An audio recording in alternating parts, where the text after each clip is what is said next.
Barishal Sherebangla medical college হাসপাতালে কেন্দ্রীয়ভাবে oxygen সরবরাহ না থাকায় চিকিৎসা কার্যক্রম মারাত্মকভাবে ব্যাহত হচ্ছে।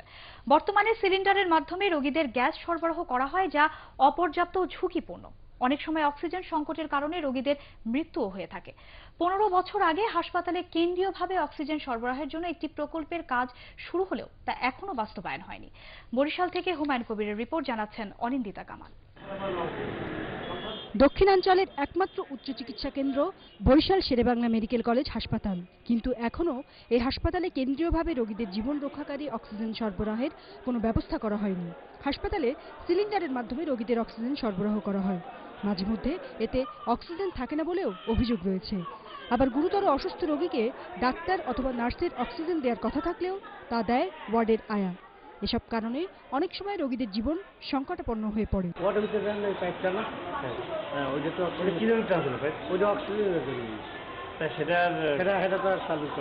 একটা সেন্ট্রাল অক্সিজেনের ব্যবস্থা ছিল, সেটা বিগত 10 বছর যাবৎ বন্ধ আছে। মাত্র 3-4টা সিলিন্ডার দিয়ে অক্সিজেন দিচ্ছে। এটা এত অপ্রতুল, যার জন্য শেষ হয়ে গেলে আবার কোথায় পাবে, তখন দৌড়াদৌড়ি করতে হয়। 1999 সালে এই হাসপাতালে কেন্দ্রীয়ভাবে প্রতিটি ওয়ার্ডে রোগীদের অক্সিজেন সরবরাহের জন্য একটি প্রকল্পের কাজ শুরু করে বাংলাদেশ অক্সিজেন। সে সময় অক্সিজেন সরবরাহের কক্ষ, যন্ত্রপাতি এবং প্রতিটি ওয়ার্ডে পাইপলাইন বসানো হয়। এরপর আর এই প্রকল্পের কোনো অগ্রগতি হয়নি। দীর্ঘ 15 বছর পড়ে থাকায় অক্সিজেন সরবরাহের সিলিন্ডার, পাইপলাইন সহ অনেক যন্ত্রপাতি নষ্ট হয়ে গেছে। হাসপাতালের শিশু ওয়ার্ডে কর্মরত সহকারী রেজিস্ট্রার ডাক্তার রতন কৃষ্ণ সাহা জানান, কেন্দ্রীয়ভাবে হাসপাতালে অক্সিজেন সরবরাহের ব্যবস্থা না থাকায় চিকিৎসা কার্যক্রমে অনেক সমস্যা হচ্ছে। যদি কেন্দ্রীয়ভাবে সাপ্লাইটা থাকে তাহলে আমাদের সবার জন্যই সুবিধা হয়।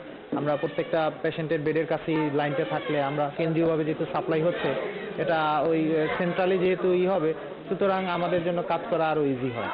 এবং বিশেষ করে শীতের সিজনে যে সময়টা নিউমোনিয়ার প্রকোপটা বেশি হয়, আমাদের দেখা যায় বড় বাচ্চাদেরও নিউমোনিয়ার প্রকোপে অক্সিজেনটা বেশি জীবন রক্ষাকারী, অনেক ওষুধের চেয়েও অনেক প্রয়োজনীয় ভূমিকা পালন করে।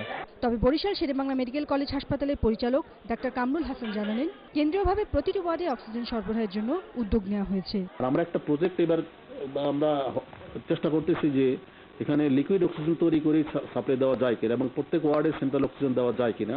নিউর মাধ্যমে এক সার্ভে করতেছি, ওরা একটা রিপোর্ট দিতেছে যে তারপর আমরা মন্ত্রণালয়ে লিখবো যে এটার যদি টাকা বরাদ্দ হয় তাহলে আমরা এখানে সেন্ট্রাল অক্সিজেন চালু করতে পারবো। আপাতত সিলিন্ডারের মাধ্যমে দেওয়া হতেছে। 99 একটা প্রজেক্ট নিছিল যে সেটা সেই অনুযায়ী ওয়ার্ডে ওয়ার্ডে পাইপলাইনগুলো করা হয়েছিল, কিন্তু তারপরে আর বাংলাদেশ অক্সিজেন সেটা শেষ করে জানে কাজটা। এই হাসপাতালে অক্সিজেন সমস্যার দ্রুত সমাধানের জন্য কার্যকর উদ্যোগ নেওয়া হবে, এমনটাই আশা সংশ্লিষ্টদের। Bureau report, ATN Bangla.